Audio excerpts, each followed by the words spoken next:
എല്ലാവർക്കും നമസ്കാരം. സബ്സ്ക്രൈബ് ചെയ്യുമ്പോൾ സൈഡിലത്തെ ബെല്ലൈക്കൺ ക്ലിക്ക് ചെയ്യാൻ മറക്കരുത്. എന്നാൽ മാത്രമേ നിങ്ങൾക്ക് ഞാൻ ഇടുന്ന വീഡിയോസ് എല്ലാം കറക്റ്റ് നോട്ടിഫിക്കേഷൻസ് ആയിട്ട് വരുള്ളൂ. 11 വാരാഹി സ്പെഷ്യൽ പൂജയാണ് നടക്കുന്നത്.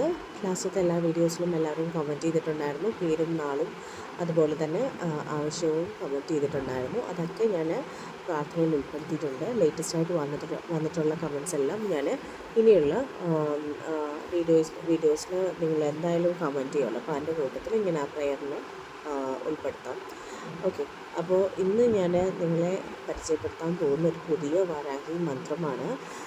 വളരെ അത്ഭുതമായ ഒരു മന്ത്രമാണ്. നിങ്ങളൊരു രാത്രി ഒരു 5 മിനിറ്റ് ഒരു 21 തവണ ഈ ഒരു മന്ത്രം ജപിച്ചെന്ന് നോക്കിക്കേ, ഉറപ്പായിട്ടും നിങ്ങളുടെ ഏതൊരു നല്ല നടക്കാത്ത കാര്യമായാലും അത് നടന്നു കിട്ടുമെന്നൊരു അത്ഭുതം. സത്യം പറഞ്ഞു കഴിഞ്ഞാൽ ശരിക്കും നിങ്ങൾക്ക് അതിശയകരമായിരിക്കും. അത്രയും എഫക്റ്റീവായിട്ടുള്ള ഒരു മന്ത്രമാണ് ഇന്ന് ഞാൻ നിങ്ങൾക്ക് ഷെയർ ചെയ്യാൻ പോകുന്നത്. അപ്പോൾ ഈ ഒരു മന്ത്രം നിങ്ങൾ ഈ ഒരു വീഡിയോ മുഴുവൻ കണ്ടു കഴിഞ്ഞാൽ മാത്രമേ ഈ മന്ത്രം എങ്ങനെ ജപിക്കണം എന്നുള്ള വ്യക്തത വരുള്ളൂ. അപ്പോൾ അത് ശരിക്കും നിങ്ങൾ ശ്രദ്ധിക്കുക തന്നെ വേണം. ഈ വീഡിയോ സ്കിപ്പ് ചെയ്ത് കഴിഞ്ഞാൽ ചിലപ്പോൾ അത് നിങ്ങൾക്ക് മിസ്സായേക്കാം. അതുപോലെ തന്നെ നിങ്ങൾക്ക് ഈ വീഡിയോ എല്ലാവർക്കും ഷെയർ ചെയ്ത് കൊടുക്കാം. നിങ്ങളുടെ ഫാമിലി, ഫ്രണ്ട്സ്, റിലേറ്റീവ്സ്, പിന്നെ അതുപോലെ ദൂരെ ഇരിക്കുന്ന ലൈക്ക് അന്യനാടുകളിലിരിക്കുന്ന നിങ്ങളുടെ റിലേറ്റീവ്സ് ആയിക്കോട്ടെ, ആർക്കായാലും നിങ്ങൾക്കത് ഷെയർ ചെയ്ത് കൊടുക്കാം. അവരും അത് ചെയ്തോട്ടല്ലേ, അപ്പോൾ അവർ പ്രാർത്ഥിക്കട്ടെ. അപ്പോൾ അത് നമുക്ക് മാക്സിമം എല്ലാവർക്കും ഷെയർ ചെയ്ത് കൊടുക്കുക. ആ പൂജയിൽ ഉൾപ്പെടുത്താൻ പറ്റുന്നവരാണെന്നുണ്ടെങ്കിൽ കമൻറ്റ് ചെയ്യാനും പറ്റുമല്ലോ. സോ അതുകൊണ്ട് എല്ലാവർക്കും ഷെയർ ചെയ്ത് കൊടുക്കുക. അപ്പോൾ വാരാഹി നമുക്കെല്ലാവർക്കും അറിയാം, വാരാഹി ദേവി എന്ന് പറയുന്നത് വളരെ അത്ഭുതകരമായ ഒരു ദേവിയാണ്. നമുക്കെല്ലാം എല്ലാ രീതിയിലും നമ്മളെ സപ്പോർട്ട് ചെയ്യുന്ന, അല്ലെങ്കിൽ എല്ലാ രീതിയിലും നമ്മളുടെ കാര്യങ്ങളെല്ലാം മനസ്സിലാക്കിയും നമ്മുടെ മനമൊരുങ്ങി വന്ന് വിളിച്ചു കഴിഞ്ഞാൽ നമ്മളുടെ ആഗ്രഹങ്ങളെല്ലാം നിമിഷ നേരം കൊണ്ട് സാധ്യമാക്കി തരുന്ന ഒരു ദേവിയാണ് വാരാഹി ദേവി. മൃഗസദൃശ്യമുള്ള അല്ലെങ്കിൽ വരാഹ രൂപം പൂണ്ട ദേവിയുടെ ശക്തി എന്ന് പറയുന്നത് പറഞ്ഞറിയിക്കാൻ പറ്റാത്തവയാണ്. അത് അനുഭവിക്കുന്നവർക്ക് മാത്രമേ അതിൻ്റെ ആ ഒരു ദേവി അത്രയും പവർഫുൾ ആണെന്നുള്ള കാര്യം മനസ്സിലാക്കാൻ പറ്റുള്ളൂ. അതുപോലെ ഈ പറയുന്ന ഞാനും ഒരുപാട് ദുഃഖങ്ങളിലൂടെ പോയിക്കൊണ്ടിരിക്കുന്നതാണ്, അല്ലെങ്കിൽ പോയതാണ്. അപ്പോൾ ആ ഒരു അവസ്ഥയിൽ എന്നെ പിടിച്ചു നിർത്താനായിട്ട് എന്നെ സഹായിച്ചത് എൻ്റെ വാരാഹി ദേവിയാണ്. അത് ഞാൻ എവിടെയും പറയും. കാര്യം എന്നെ പിടിച്ചെഴുന്നേൽപ്പിച്ച് എന്നെ എന്താ പറയുക, എൻ്റെ ആ ഒരു സിറ്റുവേഷനിൽ നിന്നും എൻ്റെ കൂടെ എപ്പോഴുമുണ്ട് എന്നുള്ള രീതിയിൽ എനിക്ക് വളരെ ഹെൽപ്ഫുള്ളായിരുന്നു വാരാഹി ദേവി. അതുപോലെ തന്നെ ഇപ്പോഴും ഞാൻ അവിടുത്തെ മന്ത്രജപവും അല്ലെങ്കിൽ അവിടുത്തെ ആ ഒരു അനുഗ്രഹം കിട്ടാനായിട്ട് ഞാനത് മിസ്സാക്കാതെ ഇപ്പോഴും ഞാൻ ആ ഒരു മന്ത്രമൊക്കെ ഉരുവിടാറുണ്ട്. അതുപോലെ തന്നെ വാരാഹി ദേവിയുടെ ആ ഒരു ഭക്തി നമ്മൾ ഡെവലപ്പ് ചെയ്തെടുക്കുക എന്നുള്ളത് എല്ലാവരുടെ ജീവിതത്തിലും നല്ല രീതിയിൽ ഉള്ള കാര്യങ്ങൾ നടന്നു കിട്ടണമെങ്കിൽ ആ ഒരു അനുഗ്രഹം കിട്ടേണ്ടതായിട്ടുണ്ട്. അപ്പോൾ അതിനായിട്ട് എല്ലാവരും തന്നെ ഒരു ദിവസം പോലും മിസ്സാക്കാതെ ഈ പറയുന്ന ഓരോ വീഡിയോസും നിങ്ങൾ കണ്ടു കഴിഞ്ഞാൽ മനസ്സിലാവും, ഓരോ ദിവസവും തരുന്ന മന്ത്രം ഡിഫറെൻ്റ് ആയിട്ടുള്ള മന്ത്രമാണ്. അപ്പോൾ ആ മന്ത്രം നിങ്ങൾ ജപിക്കേണ്ട രീതിയൊക്കെ തന്നെയും ഞാൻ ആ വീഡിയോസിൽ പറയുന്നുണ്ട്. കാണാത്തവരായിട്ടുണ്ടെങ്കിൽ അതെല്ലാം തന്നെ നിങ്ങൾ കാണുക. വീഡിയോ ഞാൻ ഈ വീഡിയോയുടെ സൈഡിൽ തന്നെ ഞാൻ അതിൻ്റെ ടാഗ് ചെയ്തേക്കാം. അപ്പോൾ നിങ്ങളത് കാണുക. ഡിസ്ക്രിപ്ഷൻ ബോക്സിൽ നോക്കിയാലും മതി. മാക്സിമം എല്ലാവരും ആ വീഡിയോ കണ്ടു കഴിഞ്ഞാൽ മാത്രം പോരാ, നിങ്ങൾ ആ ഒരു പ്രാർത്ഥന അല്ലെങ്കിൽ ആ ഒരു മന്ത്രം നിങ്ങൾ ജപിക്കുക തന്നെ വേണം, വളരെ ശുദ്ധിയോടുകൂടിയും. അതുപോലെ തന്നെ നിങ്ങൾക്ക് അശുദ്ധിയാണ്, പലരും ചോദിച്ചിട്ടുണ്ട് അശുദ്ധിയാണെങ്കിൽ എങ്ങനെ പ്രാർത്ഥിക്കാൻ പാടുണ്ടോ എന്ന്. പ്രാർത്ഥനയിൽ പ്രശ്നമൊന്നുമില്ല, പക്ഷേ നമ്മൾ മനസ്സിൽ പ്രാർത്ഥിക്കുക, അതാണ് വേണ്ടത്. പക്ഷെ ശുദ്ധിയായിരിക്കുമ്പോൾ ഉള്ള പ്രാർത്ഥനയും അശുദ്ധിയായിരിക്കുമ്പോൾ ഉള്ള പ്രാർത്ഥനയും തമ്മിൽ വളരെ വ്യത്യാസമുണ്ട്. അപ്പോൾ നമുക്ക് എല്ലാവർക്കും അറിയാവുന്നതാണ്. അപ്പോൾ അതനുസരിച്ചാണ് ഇതെല്ലാം ചെയ്യേണ്ടത്. അപ്പോൾ ഞാൻ ഇത്രമാത്രം ഇതിനകത്ത് പറയുന്നുള്ളൂ. അതായത് പ്രാർത്ഥിക്കുമ്പോൾ വളരെ വിശ്വാസത്തോടു കൂടി വാരാഹി ദേവിയെ മനസ്സിൽ ധ്യാനിച്ചിട്ട് പ്രാർത്ഥിക്കുക. അതുപോലെ തന്നെ പൂജാകർമ്മങ്ങൾ ചെയ്യേണ്ട രീതികളെല്ലാം ഞാൻ വേറൊരു വീഡിയോയിൽ പറഞ്ഞിട്ടുണ്ടായിരുന്നു. അത് കൃത്യമായി ആ രീതിയിൽ തന്നെ ചെയ്യണം. അല്ലാതെ നമ്മൾ ഒരു വിട്ടുവീഴ്ചയോ അല്ലെങ്കിൽ ഒരു രീതിയിലുള്ള മിസ്റ്റേക്കൊന്നും പാടില്ല. വളരെ കെയർഫുള്ളായിരിക്കണം. അത് ഞാൻ എടുത്തെടുത്ത് പറയുന്നു. അതുപോലെ തന്നെ വാരാഹി പൂജ എന്ന് പറയാനായിട്ട് ഇപ്പോൾ നിങ്ങൾക്ക് പ്രത്യേകം എന്താ പറയുക, നമ്മൾ സാധാരണ ഫ്രൂട്ട്സൊക്കെ നേദിക്കാറുണ്ട്. അപ്പോൾ അങ്ങനെ വയ്ക്കുകയാണെങ്കിലും നിങ്ങൾക്ക് കുഴപ്പമൊന്നുമില്ല. ഫ്രൂട്ട്സ്, പിന്നെ എന്താ പറയുക, സാധാരണ നമ്മൾ പൂജയ്ക്ക് എങ്ങനെയാണ് വിളക്ക് തെളിയിച്ചിട്ട് വെറും ഒരു വിളക്കിൽ തിരി തെളിയിച്ച് നമ്മൾ അതിൽ ദീപം തെളിയിച്ച് നിങ്ങൾ കത്തിച്ച് കഴിഞ്ഞിട്ട് എന്താ പറയുക, വരാഹി ദേവിയെ ഫോട്ടോ, ചെറിയൊരു ഫോട്ടോ വെച്ചിട്ട് നിങ്ങൾ ആരാധിച്ചാലും ആ ഒരു വിഗ്രഹത്തിന് അല്ലെങ്കിൽ ആ ഒരു പടത്തിന് പോലും ശക്തി ഉണ്ടെന്നാണ് പറയുന്നത് കേട്ടോ. അതിപ്പോൾ വരാഹി ദേവിയുടെ മാത്രമല്ല, ഏതൊരു ദൈവത്തിൻ്റെയും ഏതൊരു ഭഗവാന്റെയും അല്ലെങ്കിൽ ഭഗവതിയുടെയും നമ്മളൊരു പടം വെച്ച് പൂജിക്കുക അല്ലെങ്കിൽ വിഗ്രഹം വെച്ച് പൂജിക്കുക എന്ന് പറഞ്ഞാൽ അതിലൊരു പവറുണ്ട്, അതിലൊരു ശക്തി ഉറപ്പായിട്ടും ഉണ്ടാവും. ആ ശക്തിയിലൂടെയാണ് നമുക്ക് ഓരോ കാര്യങ്ങൾ നമ്മളെ ശരിക്കും നമുക്കൊരു പോസിറ്റീവ് വൈബ് ഫീൽ ചെയ്യും അത് പൂജ ചെയ്യുമ്പോൾ. അപ്പോൾ നമ്മൾ പൂജ ചെയ്യണം എന്ന് ഞാൻ നിർബന്ധിക്കുന്നില്ല, പക്ഷെ നിങ്ങൾ അറ്റ്ലീസ്റ്റ് ആ ഒരു മന്ത്രം ആ ഒരു പറയുന്ന 21 തവണ ജപിക്കുക തന്നെ വേണം. അതായത് നമ്മളിപ്പോൾ ഒരു ആഗ്രഹം സാധിക്കാൻ വേണ്ടി മാത്രം ഈ ഒരു പ്രാർത്ഥന ആവരുത്. ദേവിയോടുള്ള വിശ്വാസമുള്ളവരാണെന്നുണ്ടെങ്കിൽ ഡെയിലി അതൊരു ശീലമാക്കുകയാണ് വേണ്ടത്. നിങ്ങൾക്ക് അവൈലബിൾ ആയിട്ടുള്ള ഏതൊരു സമയം വേണമെങ്കിലും നിങ്ങൾക്കത് ചൂസ് ചെയ്യാം. ഒരു 5 മിനിറ്റ് ദേവിക്ക് വേണ്ടി മാറ്റി വയ്ക്കുവാണെന്നുണ്ടെങ്കിൽ നിങ്ങൾ വളരെ ബ്ലെസ്ഡ് ആണെന്ന് ഞാൻ പറയും. കാര്യം അത്രയും ഇമ്പോർട്ടൻ്റ് ആണ് നമ്മൾ വരാഹി അമ്മയുടെ പ്രാർത്ഥന. അത് ഒരു ദിവസം പോലും മിസ്സാക്കാനും പാടില്ല. 21 ദിവസം കണ്ടിന്യൂസ് ആയിട്ട് ജപിക്കേണ്ട മന്ത്രം ഏതാണെന്നുള്ളത് ഞാൻ അതിനകത്ത് മെൻഷൻ ചെയ്തേക്കാം. അതെല്ലാവരും ജപിക്കുക. അതുപോലെ തന്നെ ഇനിയൊരു കാര്യം എനിക്ക് പറയാനുണ്ട്. സാമ്പത്തിക ബുദ്ധിമുട്ടും സാമ്പത്തിക ശേഷി കുറഞ്ഞ അവസ്ഥയിലേക്കുള്ള ആളുകളായാലും പിന്നെ കുടുംബത്തെ സ്വസ്ഥതയില്ലാതെ ഭയങ്കരമായി അടിയും വഴക്കും പ്രശ്നങ്ങളൊക്കെ ആയിട്ട് പോകുന്നവരുണ്ട്. അതുപോലെ അവർക്കെന്ന് വെച്ച് കഴിഞ്ഞാൽ കുടുംബൈക്യം ഇല്ല, അല്ലെങ്കിൽ അതിന് വേണ്ടിയുള്ള പ്രാർത്ഥന. അതുകൂടാതെ കുഞ്ഞുങ്ങളുടെ നന്മയ്ക്കും അല്ലെങ്കിൽ കുഞ്ഞുങ്ങളുടെ വളർച്ചയ്ക്കും അല്ലെങ്കിൽ കുഞ്ഞുങ്ങൾക്ക് നല്ലൊരു രീതിയിലുള്ള പൊസിഷനിലേക്ക്, അതായത് ഫ്യൂച്ചർ നല്ല രീതിയിലേക്ക് എത്തി വരാനും അതുപോലെ തന്നെ ധനം വന്നു ചേരാനുമായിട്ടുള്ള ഒരു അത്ഭുത മന്ത്രമാണ് ഇന്ന് ഞാനിവിടെ ഷെയർ ചെയ്യാൻ പോകുന്നത്. വരാഹി ദേവിയുടെ അത്ഭുത മന്ത്രമാണ്. ഈ ഒരു പ്രാർത്ഥന ഉറപ്പായിട്ടും അല്ലെങ്കിൽ ഈ ഒരു മന്ത്രം നിങ്ങൾ ഉറപ്പായിട്ടും നിങ്ങൾ രാത്രി നേരങ്ങളിൽ ഒരു 21 തവണ ജപിച്ചു കഴിഞ്ഞാൽ ഉറപ്പായിട്ടും നിങ്ങളുടെ കാര്യങ്ങളെല്ലാം തന്നെ സാധിച്ചു വരും. ദേവി വളരെ ശക്തിയാർന്ന ഒരു പവർഫുള്ളായിട്ടുള്ള ഒരു ദേവിയാണ്. അപ്പോൾ ഈ ദേവിയുടെ അത്ഭുതങ്ങൾ ഇഷ്ടം പോലെയുണ്ട്. എനിക്ക് തോന്നുന്നു കുറേ പേര് ഇങ്ങനെ കമൻസ് ചെയ്തിട്ടുണ്ടായിരുന്നു വരാഹി ദേവിയുടെ അനുഭവങ്ങൾ അല്ലെങ്കിൽ അവരുടെ കഥകൾ ഒക്കെ. ഞാൻ അതിൻ്റെ ഒരു വീഡിയോ തന്നെ ചെയ്തിട്ടുണ്ട്. അപ്പം അത് കാണാത്തവരായിട്ടുണ്ടെങ്കിൽ അതൊന്ന് പോയി കാണുക. ഇതിനകത്ത് തന്നെ ഉണ്ട്. അതെന്തായാലും നിങ്ങളത് കണ്ട് മനസ്സിലാക്കണം. ഒരു കാര്യം നമ്മൾ ചെയ്യുന്നതിന് മുന്നേ അതെന്താണ് എന്ന് അറിയാതെ നമ്മൾ മുന്നോട്ട് പോയിട്ട് കാര്യമുണ്ടോ? ഇല്ല. അപ്പോൾ അതുകൊണ്ട് ഇത്രമാത്രം ഞാൻ പറയുന്നു. നമ്മൾക്ക് ഏത് തരത്തിലുള്ള പ്രതിസന്ധികളും ഏത് തരത്തിലുള്ള വിഷമങ്ങൾ വന്നു ചേർന്നിട്ടുണ്ടെങ്കിലും നമ്മൾ ഇത്രമാത്രം മനസ്സിൽ വിചാരിക്കുക, അതെല്ലാം തന്നെ നമ്മൾ തരണം ചെയ്ത് ആ ഒരു പ്രശ്നം നമ്മൾ സോൾവ് ചെയ്യണമെങ്കിൽ ഉറപ്പായിട്ടും നമ്മളുടെ സൈഡിൽ നിന്ന് നമ്മൾ ഒരുപാട് എഫേർട്ട് ഇടണം. നമ്മൾ കഷ്ടപ്പെടുന്നത് ഒരിക്കലും ഒരു ദൈവവും ആഗ്രഹിക്കില്ല. പകരം നമ്മൾ നല്ല രീതിയിൽ നിൽക്കാനും നമ്മുടെ കുടുംബം നല്ല രീതിയിൽ പോകാനും മാത്രമായിരിക്കും ഏതൊരു ദൈവവും ആഗ്രഹിക്കുന്നത്. അതുപോലെ തന്നെയാണ് വരാഹി ദേവി. സ്വന്തം ഫാമിലി മെമ്പർ അല്ലെങ്കിൽ സ്വന്തം നമ്മുടെ അച്ഛനും അമ്മയ്ക്കും നിങ്ങൾ എങ്ങനെയായിരിക്കും പ്രാധാന്യം കൊടുക്കുന്നത്? തൽക്കാലത്തേക്കായിരിക്കുമോ? അല്ലല്ലോ. അല്ലെങ്കിൽ നിങ്ങൾക്ക് എന്തെങ്കിലും ഒരു പോസിറ്റീവായിട്ടുള്ള അല്ലെങ്കിൽ അവർ കുറച്ച് വീട് വെച്ച് തന്നു, അല്ലെങ്കിൽ അവർക്ക് കുറേ പണം തന്നു, അപ്പോൾ ഓക്കെ എനിക്ക് ഇത്രയൊക്കെ തരുന്നുണ്ടല്ലോ, അല്ലെങ്കിൽ ഇത്രയൊക്കെ എനിക്ക് വീടൊക്കെ ചെയ്തു തന്നല്ലോ, എൻ്റെ കുട്ടികൾക്ക് വേണ്ടി ഇപ്പോഴേ ഞാൻ വീടൊക്കെ കഴുകി വെച്ചിട്ടുണ്ട്, അപ്പോൾ അതെൻ്റെ എൻ്റെ അച്ഛനും അമ്മയുമാണ് ചെയ്തു തന്നത്, അപ്പോൾ അതുകൊണ്ട് ഞാൻ അവരെ സ്നേഹിക്കാം. അത് ശരിയായ സ്നേഹമാണോ? നിങ്ങളൊന്ന് ആലോചിച്ച് നോക്കൂ.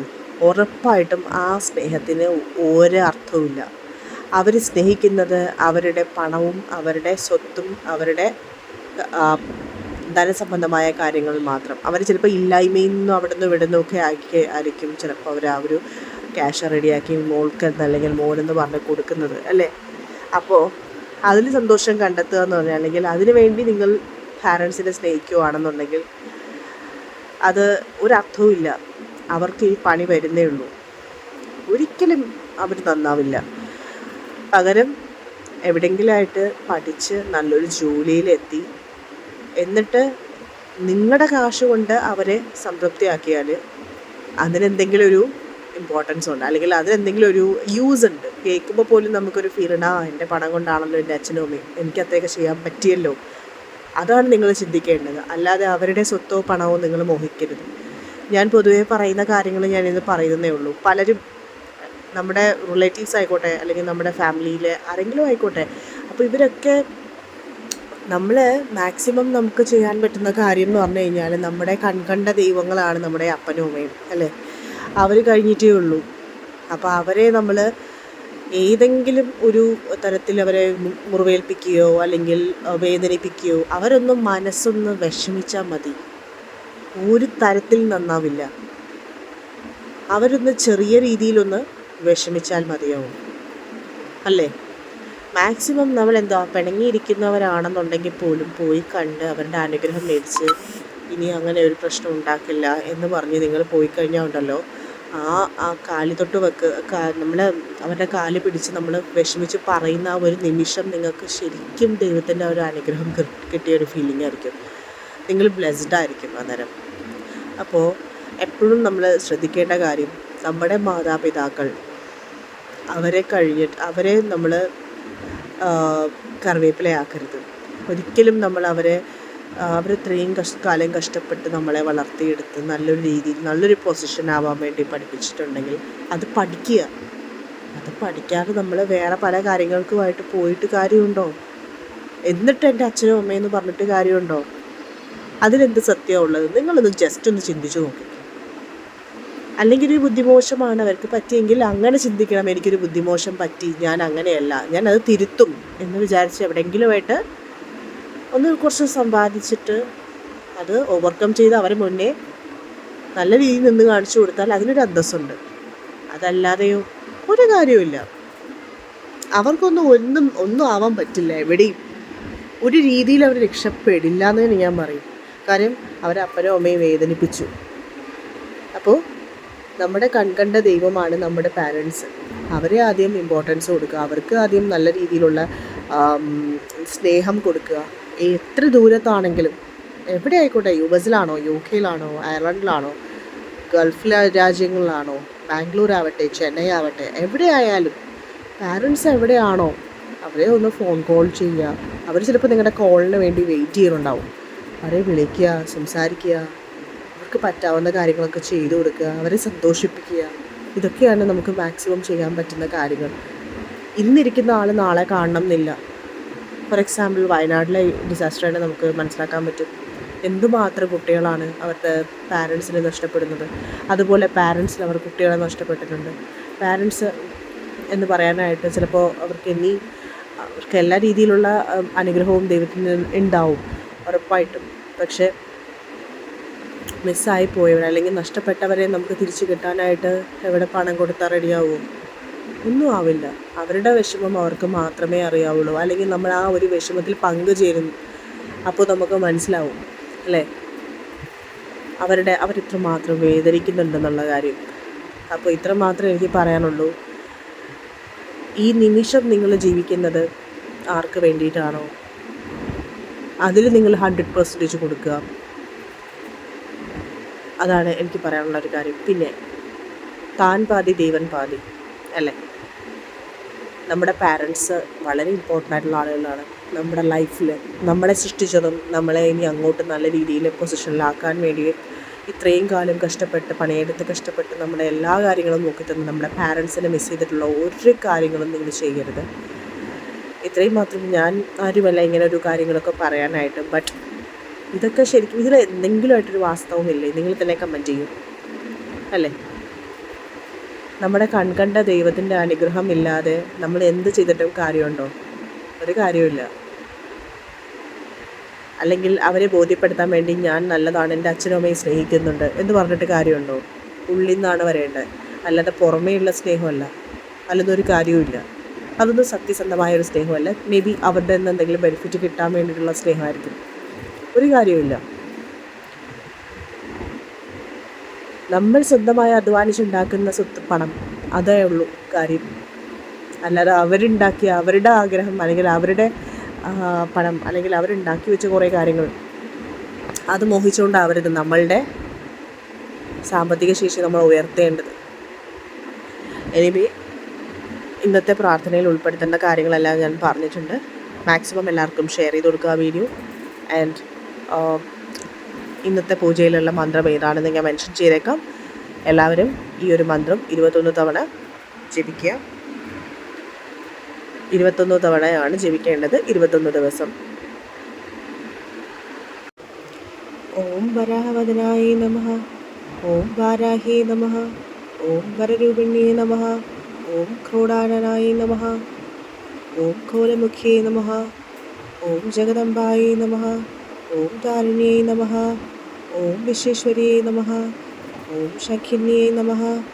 ഓം ചക്രണ്യേ നമഃ. ഓം വരാഹവദനായ നമഃ. ഓം വാരാഹേ നമഃ. ഓം വരരൂപിണ്യേ നമഃ. ഓം ക്രോഡാനനായ നമഃ. ഓം ഘോരമുഖ്യേ നമഃ. ഓം ജഗദംബായ നമഃ. ഓം താരിണ്യേ നമഃ. ഓം വിശ്വേശ്വര്യേ നമഃ. ഓം ശഖിന്യേ നമഃ. ഓം ചക്രണ്യേ നമഃ. ഓം വരാഹവദനായ നമഃ. ഓം വാരാഹേ നമഃ. ഓം വരരൂപിണ്യേ നമഃ. ഓം ക്രോഡാനനായ നമഃ. ഓം ഘോരമുഖ്യേ നമഃ. ഓം ജഗദംബായ നമഃ. ഓം താരിണ്യേ നമഃ. ഓം വിശ്വേശ്വര്യേ നമഃ. ഓം ശഖിന്യേ നമഃ. ഓം ചക്രണ്യേ നമഃ. ഓം വരാഹവദനായ നമഃ. ഓം വാരാഹേ നമഃ. ഓം വരരൂപിണ്യേ നമഃ. ഓം ക്രോഡാനനായ നമഃ. ഓം ഘോരമുഖ്യേ നമഃ. ഓം ജഗദംബായ നമഃ. ഓം താരിണ്യേ നമഃ. ഓം വിശ്വേശ്വര്യേ നമഃ. ഓം ശഖിന്യേ നമഃ. ഓം ചക്രണ്യേ നമഃ. ഓം വരാഹവദനായ നമഃ. ഓം വാരാഹേ നമഃ. ഓം വരരൂപിണ്യേ നമഃ. ഓം ക്രോഡാനനായ നമഃ. ഓം ഘോരമുഖ്യേ നമഃ. ഓം ജഗദംബായ നമഃ. ഓം താരിണ്യേ നമഃ. ഓം വിശ്വേശ്വര്യേ നമഃ. ഓം ശഖിന്യേ നമഃ. ഓം ചക്രണ്യേ നമഃ. ഓം വരാഹവദനായ നമഃ. ഓം വാരാഹേ നമഃ. ഓം വരരൂപിണ്യേ നമഃ. ഓം ക്രോഡാനനായ നമഃ. ഓം ഘോരമുഖ്യേ നമഃ. ഓം ജഗദംബായ നമഃ. ഓം താരിണ്യേ നമഃ. ഓം വിശ്വേശ്വര്യേ നമഃ. ഓം ശഖിന്യേ നമഃ. ഓം ചക്രണ്യേ നമഃ. ഓം വരാഹവദനായ നമഃ. ഓം വാരാഹേ നമഃ. ഓം വരരൂപിണ്യേ നമഃ. ഓം ക്രോഡാനനായ നമഃ. ഓം ഘോരമുഖ്യേ നമഃ. ഓം ജഗദംബായ നമഃ. ഓം താരിണ്യേ നമഃ. ഓം വിശ്വേശ്വര്യേ നമഃ. ഓം ശഖിന്യേ നമഃ. ഓം ചക്രണ്യേ നമഃ. ഓം വരാഹവദനായ നമഃ. ഓം വാരാഹേ നമഃ. ഓം വരരൂപിണ്യേ നമഃ. ഓം ക്രോഡാനനായ നമഃ. ഓം ഘോരമുഖ്യേ നമഃ. ഓം ജഗദംബായ നമഃ. ഓം താരിണ്യേ നമഃ. ഓം വിശ്വേശ്വര്യേ നമഃ. ഓം ശഖിന്യേ നമഃ. ഓം ചക്രണ്യേ നമഃ. ഓം വരാഹവദനായ നമഃ. ഓം വാരാഹേ നമഃ. ഓം വരരൂപിണ്യേ നമഃ. ഓം ക്രോഡാനനായ നമഃ. ഓം ഘോരമുഖ്യേ നമഃ. ഓം ജഗദംബായ നമഃ. ഓം താരിണ്യേ നമഃ. ഓം വിശ്വേശ്വര്യേ നമഃ. ഓം ശഖിന്യേ നമഃ. ഓം ചക്രണ്യേ നമഃ. ഓം വരാഹവദനായ നമഃ. ഓം വാരാഹേ നമഃ. ഓം വരരൂപിണ്യേ നമഃ. ഓം ക്രോഡാനനായ നമഃ. ഓം ഘോരമുഖ്യേ നമഃ. ഓം ജഗദംബായ നമഃ. ഓം താരിണ്യേ നമഃ. ഓം വിശ്വേശ്വര്യേ നമഃ. ഓം ശഖിന്യേ നമഃ. ഓം